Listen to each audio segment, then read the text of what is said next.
Bueno, continuemos con esto. Estaba esperando a que inicie eh, la grabación. Entonces, lo que vamos a ver ahora es el tensor métrico. Lo que hemos visto es la definición del tensor covariante, contravariante, varios ejemplos, varios problemas. Hemos visto operaciones entre tensores, hemos visto suma, producto, contracción y producto exterior, producto interior y demás, ¿no? Bien, entonces hay un tensor que destaca por lo fundamental. Hasta ahorita, ¿qué es lo que podríamos decir? Lo que tenemos es lo siguiente, es que tenemos la noción de tensor. La noción de tensor es un elemento que puede ser representado por un conjunto de coordenadas, pero eso no basta, ¿no? Y ¿qué, ¿qué es lo que tenemos además? Hay una estructura algebraica, ¿no? Con los tensores, que sería la estructura algebraica de espacio vectorial. Entonces lo que tenemos es que los tensores son un espacio vectorial. Ahí lo que tenemos es estructura algebraica, pero para poder hacer matemáticas aplicadas, siempre vamos a necesitar el concepto de medida. Siempre se va a necesitar medir. Siempre se va a necesitar medir. Entonces, en ese afán es donde entra el tensor métrico. El tensor métrico lo que nos va a permitir es introducir la noción de distancia entre tensores, tamaño de un tensor, ángulo entre tensores. Además, nos va a permitir ver longitudes de arco en espacios no cartesianos, por así decirlo. Nos va a permitir ver áreas, volúmenes y demás cosas, ¿no? Que están relacionados con la medida. Bueno, creo que eso sería, ¿no? Lo más importante, medir ángulos, medir distancias, medir longitudes de arco, medir áreas. Eso creo que sí sería lo más importante, que se podría derivar de la distancia. Entonces, es justamente lo que les menciono aquí. El concepto de distancia métrica es fundamental en las matemáticas aplicadas. Con frecuencia, el concepto de distancia es más útil en una aplicación particular. Bueno, con frecuencia, el concepto de... Perdón, me estoy confundiendo. Con frecuencia, el concepto de distancia más útil en una aplicación particular es no euclidio, bajo el cual la relación pitagórica para los triángulos rectángulos geodésicos no es válida. Ya. Lo que quiere decir aquí es lo siguiente, es que, por ejemplo, y me imagino que todos aquí han hecho regularmente bien el curso de álgebra lineal, se veía un capítulo que se llamaba producto interior, ¿no? Y ahí, ¿qué es lo que veíamos? Lo que veíamos era que un espacio vectorial se podría dotar de diferentes productos interiores. Y es más, el producto interior es algo bien general, ¿no? Es una función, o mejor dicho, es una regla que asocia a dos vectores, un escalar, ¿no? Y que cumple propiedades bien específicas, ¿no? Como es la homogeneidad, la aditividad, la simetría y la positividad. Entonces, lo que ocurre aquí es lo siguiente, cuando ustedes resolvían sus problemas, ¿cómo les puedo decir? De física o de geometría 2, de cálculo 2, siempre utilizaban el producto escalar, y cuando utilizaban el producto escalar estaban utilizando un producto interior, pero resulta que podían usar otros productos interiores. Entonces, va a depender de la aplicación, qué producto interior estoy utilizando, porque cuando utilizo un producto interior, estoy introduciendo, o mejor dicho, estoy utilizando ya lo que es la noción de medida, tanto de distancia como de ángulo. Entonces, podías introducir otros productos interiores. ¿Y qué producto interior vas a utilizar? Va a depender de la aplicación. A eso es a lo que se está refiriendo. Es más o menos lo que pasa con las bases, ¿no? Dependiendo, o mejor dicho, con los sistemas de coordenadas. Dependiendo del problema, tengo que utilizar un sistema de coordenadas que me simplifique el problema. Dependiendo del problema, tengo que utilizar una determinada distancia.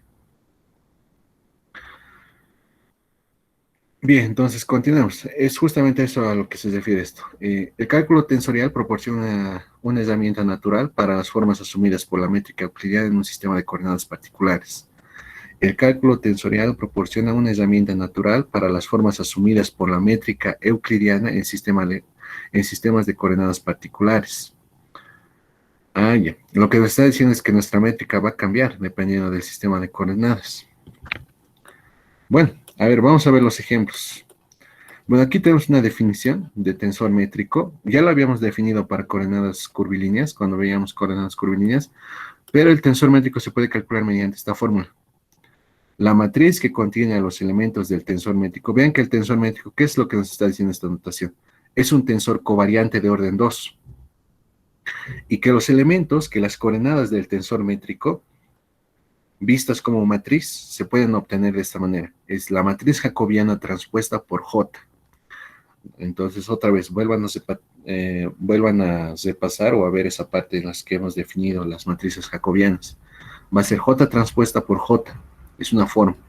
Y el tensor recíproco, que va a ser un tensor contravariante de orden 2, va a ser la inversa. O las coordenadas del tensor recíproco como matriz van a ser la inversa de G, ¿no? Entonces, con esto ya tenemos las relaciones para poder calcular. Estas relaciones son útiles en varios casos, pero en otras conviene este otro método, ¿no? Este de acá es el que habíamos visto en coordenadas curvilíneas. Y creo que me equivoqué en colocar. No sé si se acuerdan de los alfa 1, alfa 2 y alfa 3, que eran las derivadas parciales del vector de posición con respecto a las con respecto a las coordenadas del otro sistema. Y los correspondientes productos escalares eran los elementos o las coordenadas del tensor métrico. Bueno, esta es la otra definición, ¿no? Que la habíamos utilizado para coordenadas curvilíneas. Entonces, a veces vamos a usar estas y otras veces vamos a usar estas. Esto de aquí no está bien porque no está colocada la definición en sí. Esta parte de aquí sí. A ver, ¿qué dice aquí? El tensor métrico G sub PQ es la representación matricial de un producto interior definido en un sistema de coordenadas curvilíneas y está determinado de la siguiente manera. Sí, esta de aquí está perfecto. Y aquí, ¿no? Aquí lo malo es que no les estoy diciendo que es alfa 1, alfa 2 y alfa 3. Eso lo voy a colocar, pero se va a entender en los ejemplos. Entonces, aquí vamos a tener norma o tamaño de un vector y ángulo entre dos vectores. Entonces, vamos a suponer que tengo un vector que está representado de esta forma, solo sus coordenadas, su coordenada B1, B2, B3, B4 hasta Bn, en ese sistema de referencia. Entonces, el cuadrado de su norma va a estar dado por esta ecuación. ¿Dónde? ¿Quién está involucrado? Está involucrado el tensor métrico. Es por eso justamente que se le dice tensor métrico, porque cuando tenemos un tensor métrico, puedo decir cuál es el tamaño de un vector o de un tensor de orden 1, ¿no? Luego, si tengo dos vectores o dos tensores de orden 1 contravariantes con respecto a un cierto sistema de referencia, el ángulo que forman ellos está dado por esta fórmula que está acá. Y otra vez, involucra el tensor métrico. Es por eso que se le dice el tensor métrico. Me permite definir distancias y ángulos. ¿Quién más podía hacer eso? Los productos interiores, ¿no? O el producto interior en un espacio vectorial. Mira, a ver si espero que haya ejemplos acá.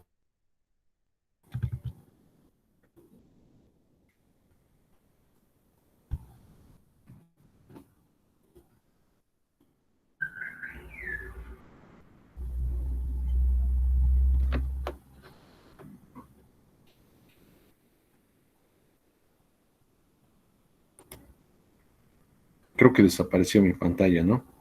No sé por qué. No se ve Augusto, la pantalla. Sí, ahorita se acaba de cerrar. Bueno, entonces, justamente por eso se llama tensor métrico. Y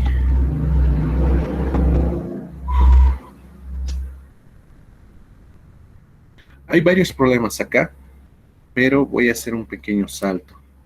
A ver, déme un segundo en lo que comparto. Últimamente el servicio de internet de Tigo está siendo muy malo.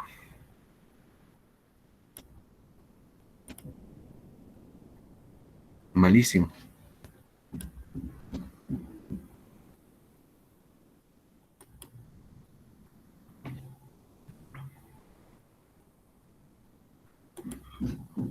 No, ya no hay ese archivo, dice.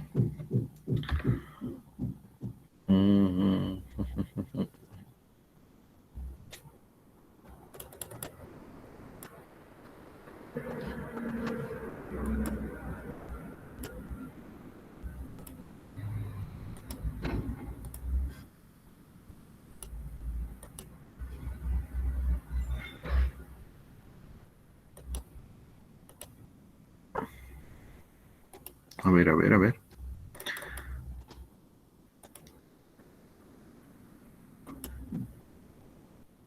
Si es que no existe ese archivo. Por eso aparece este error. Ay, lo peor es que está lento. ¿Ahora sí se ve o no? No, Auxi, no se ve nada. Ya. Sí, tiene mucho sentido que no se vea nada, porque no he compartido.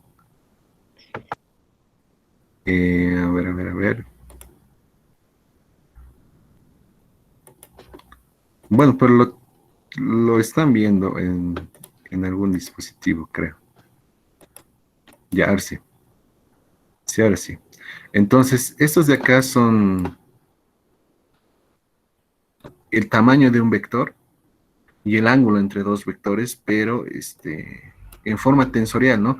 Ahora vean que estas dos ecuaciones, de aquí, esta ecuación es invariante con respecto a transformaciones de coordenadas. Y de aquí también es invariante con respecto a transformaciones de coordenadas. O sea, si lo llevo a otro sistema, la ecuación, su forma, la forma de la ecuación va a ser la misma. Y lo mismo va a ocurrir con esto. Por lo tanto, ambos son escalares. Este de aquí es escalar y este de aquí es escalar. ¿Qué eran los escalares para nosotros? Eran los tensores de orden cero. Tensor de orden cero, tensor de orden cero. Bien, entonces, un pequeño ejemplo. Este de aquí es un vectorcito, otro vectorcito. Nos está pidiendo probar que son ortonormales en el sistema de coordenadas polares. Entonces, lo que vamos a hacer es lo siguiente. Vamos a hallar el jacobiano para sistemas de coordenadas polares. Estas de aquí son las ecuaciones de transformación en coordenadas polares.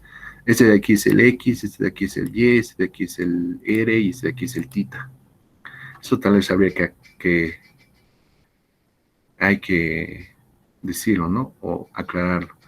Aquí J, pues va a ser esta matriz de las derivadas parciales, o la matriz jacobiana. Entonces hay que hallar las derivadas parciales de esto.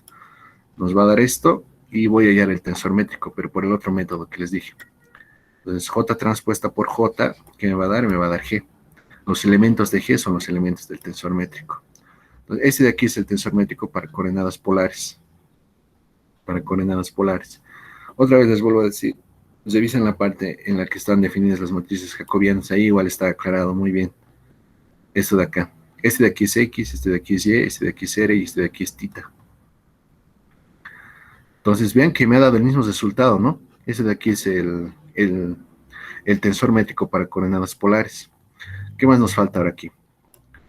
Hay que identificar, por ejemplo, para este tensor que tengo aquí, sus coordenadas son estas. Entonces, si yo quiero hallar su norma, hay que aplicar esta ecuación.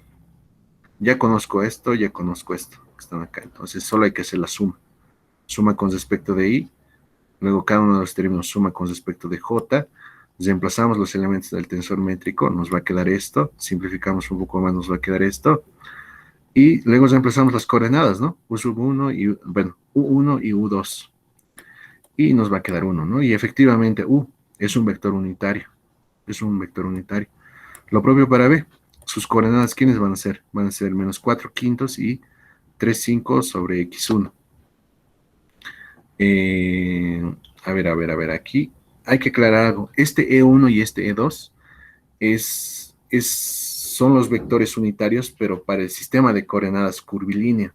No son el I y el J, son los sistemas, perdón, son los vectores son los vectores básicos o los vectores de la base, pero del sistema de coordenadas curvilíneo polar. Eso hay que aclararlo, ¿no? Entonces, otra vez de la misma manera, ya conozco las coordenadas, conozco los elementos del tensor métrico, lo desarrollo, reemplazamos las coordenadas y resulta que B también es de norma 1, ¿no? Entonces, hasta ahí ambos son unitarios en el sistema de coordenadas polar. Y por último vamos a demostrar que son ortogonales, ¿no? Que forman un ángulo de pi medios entre ambos. Entonces, para eso hay que calcular esto. Lo vamos a desarrollar y nos va a quedar esto. Y vamos a reemplazar las coordenadas. Y vamos a obtener esto. Porque esto lo estamos reemplazando en la formulita del ángulo, ¿no? En esta fórmula del ángulo. ¿Dónde está la fórmula del ángulo? Acá, ¿no? Entonces aquí esto era 1, esto era 1, este de aquí es 0. Entonces coseno de θ igual a 0. Arco coseno de 0, pi medios. Arco coseno, pi medios. Por lo tanto, son ortogonales y cada uno es de norma 1, por lo tanto, son ortonormales. Y aquí está. Entonces, con esto, ¿qué es lo que quería probarles? Quería probarles pues bueno, que el tensor métrico está, en primera instancia, está involucrado con esto, con las distancias y los ángulos. Con las distancias y los ángulos. Y esto de acá, pues son ejemplos de tensores de orden cero, porque si los transformas de coordenadas, las formas de las ecuaciones van a preservarse. Entonces, si lo cambia a un sistema con base, lo que va a pasar aquí, que esto va a ser con base, con base, con base, con base, solo representando que están en otro sistema. Pero la forma como tal de la ecuación va a quedar invariante. Esa idea es muy importante en física. Por ejemplo, las ecuaciones de Newton son invariantes con respecto a traslaciones. Las ecuaciones de Newton, me refiero a fuerza igual a masa por la aceleración, ¿no? Son invariantes con respecto a rotaciones, pero no son invariantes con respecto a cualquier transformación. Con respecto a las dos que les acabo de mencionar, sí. ¿Cómo se puede hacer eso? Que sean invariantes con respecto a cualquier transformación de coordenadas con la derivada covariante. Necesariamente porque si es una ley de la naturaleza, una ley física, no puede depender del sistema de coordenadas, ¿no? Bien, este de aquí es el problema que les pasé el anterior. Seguramente varios de ustedes los revisaron. Había unos cuantos errorcitos, ¿no? Había una parte en la que en vez de pi aparecía pi, pero ya está corregida en lo que les envié. Lo veremos un pequeño instante, no sé qué hora estamos. Unos 10 minutos más, denme, por favor. Bien, vamos a ver este problema de la siguiente manera. Vamos a tener lo siguiente. Calcular la longitud de arco de la curva u igual x1 igual a pi cuartos. Aquí estoy añadiendo ciertas cosas que no, cierta notación para poderlo asociar con lo que estamos viendo. Bien, la curva va a ser igual a u igual a pi cuartos y b igual a t, ¿no? Donde u es igual a x1 y b es igual a x2, sobre la esfera unitaria centrada en el origen de coordenadas. Para t variando entre 0 y 2pi. Dibujar la curva sobre la esfera, utilizar geometría intrínseca y usar geometría extrínseca. Entonces, lo que habíamos hecho en una de las clases que habíamos visto coordenadas curvilíneas era decir lo siguiente: para poder hallar, bueno, para el primer punto no hay mucho problema. O sí, a ver. Esto de aquí son las ecuaciones que parametrizan a la superficie esfera. Son las ecuaciones de parametrización de esfera. Si se dan cuenta, son las ecuaciones de transformaciones polares, solo que a radio lo estoy considerando con una constante igual a A. O sea, estoy considerando una esfera de radio A, nada más. Entonces, estas son las ecuaciones que parametrizan a la esfera. Lo voy a empezar en el vector de posición. Esto es x en la dirección de y, más y en la dirección de j, más z en la dirección de k. Y luego hay que hallar las derivadas parciales de esto con respecto a u y con respecto a b, ¿no? Entonces, lo que quiero que vean de aquí es lo siguiente. La derivada parcial de r con respecto a u, la derivada parcial con respecto a r de b, es esto, ¿no? Son estos dos vectores. Y lo que tenemos es lo siguiente. Es que al parametrizar la esfera, estamos haciendo lo siguiente. A cada punto del plano v le estamos haciendo corresponder un punto de la esfera. Y estas derivadas parciales son estos vectores tangentes a la esfera, este y este, ¿no? Y por último, lo que tenemos que hacer es construir el tensor métrico, ¿no? El tensor métrico, ¿cómo se va a construir? Se va a hacer alfa 1 escalarmente alfa 1, alfa 1 escalarmente alfa 2, alfa 2 escalarmente alfa 1 y alfa 2 escalarmente alfa 2. Y se los va a colocar en este arreglo y nos va a dar este resultado que tenemos acá. No sé si lo coloqué acá, no está. Y este de aquí va a ser el tensor métrico, pero que va a estar asociado a la esfera. Vean que el tensor métrico es 2 por 2, eso quiere decir que estamos en un espacio de dimensión 2. ¿Y por qué es un espacio de dimensión 2 la esfera? Porque cada punto de la esfera se le hace corresponder con un U y un B, o sea, o con un X1 y un X2, ¿no? Como está aquí en la anotación. Vean que U es igual a X1 y B es igual a X2, o sea, a cada punto de la esfera lo puedo representar con dos coordenadas. A cada punto de la esfera le corresponde dos coordenadas, ¿no? Y lo que habíamos visto, bueno, esta parte de aquí ya no es tan importante, ¿no? Esto está en las anteriores presentaciones. Esto es justamente lo que les mencionaba, ¿no? Que la esfera se puede representar, o cada punto de la esfera se puede representar con dos coordenadas. ¿Cómo hallamos esas coordenadas? Voy a intersectar esta recta, bueno, no es recta, esta curva con esta otra curva y voy a obtener la intersección, ¿no? Y esa va a ser la coordenada que le va a corresponder a este punto. Lo que vamos a hacer es lo siguiente. Primero nos está diciendo graficar la curva. Entonces, estas son las condiciones de la curva que nos ha dado. Esto de aquí hay que reemplazarlo en la parametrización. Donde está U hay que colocar pi cuartos y donde está B hay que colocar T.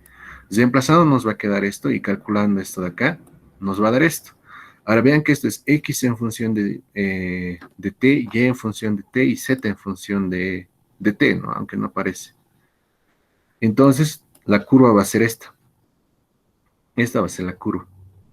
Y su representación gráfica va a estar aquí. Es este trazo verde que está acá. Y si quitamos la esfera, va a ser esta la curva. Entonces, con eso ya habríamos graficado, ¿no? Ya habríamos graficado. No estaba muy complicado. ¿Por qué? Porque me estaba diciendo en Z eres este valor, ¿no? Entonces, me quedo ahí en Z y doy una vuelta entera, ¿no? Con respecto a estas ecuaciones. Son las ecuaciones de una circunferencia que está desplazada en el eje Z. Y pues bueno, si vamos a utilizar la geometría extrínseca, cuando usamos esto, estamos asumiendo lo siguiente. Estamos asumiendo que la esfera está inmersa o está embebida en un espacio tridimensional, tal y como está mostrando este gráfico de acá, ¿no? Estamos considerando que la esfera es parte del espacio R3, del espacio tridimensional. Y por eso tenemos que usar la fórmula usual, ¿no? Para poder hallar la longitud de arco, que es esta de acá. Entonces, vean que aquí tengo R, saco la derivada y el módulo, saco la derivada y el módulo, me va a quedar esto, los reemplazamos, t va desde 0 a 2pi y nos va a quedar esto. Ahora vamos a ver qué pasa con la geometría intrínseca, y esta parte es muy importante. Lo que vamos a hacer es lo siguiente, vean que X, Y y Z para la parametrización, o con las ecuaciones de parametrización para la superficie que tenemos, ¿de quién dependen? Dependen de U y dependen de B, ¿no? Pero, con la curva que nos está dando el problema, ¿de quién dependen U y de quién dependen B? Dependen de T, ¿no? Entonces, justamente eso es a lo que me refiero cuando lo coloco esto. X depende de U y de B, pero a su vez ambos van a depender de T, tanto U como B. Lo mismo para Y y lo mismo para Z. Entonces, aplicando la regla de la cadena, la derivada de R con respecto de T es igual a esto. La derivada parcial de R con respecto de U por la derivada total de U con respecto de T, más la derivada parcial de R con respecto de B por la derivada total de B con respecto de T. Pero esto de acá, ¿qué es? Esto de acá es alfa 1 y este de aquí es alfa 2, según la notación que le he puesto acá.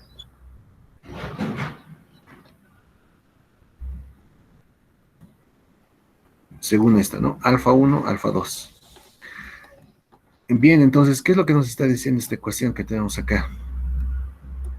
Esta ecuación que tenemos acá. Es alfa 1, alfa 2, ¿no? Entonces, vean que esta derivada, este vector tangente a la curva, se está escribiendo como una combinación lineal de alfa 1 y alfa 2, donde las coordenadas de la combinación lineal es la derivada de U con respecto a T y la derivada de B con respecto a T. Entonces, gráficamente, ¿eso qué quiere decir? Voy a ir a este grafiquito. Este de aquí es alfa y este de aquí es, perdón, este de aquí es alfa 1 y este de aquí es alfa 2. Entonces, lo que vamos a tener es,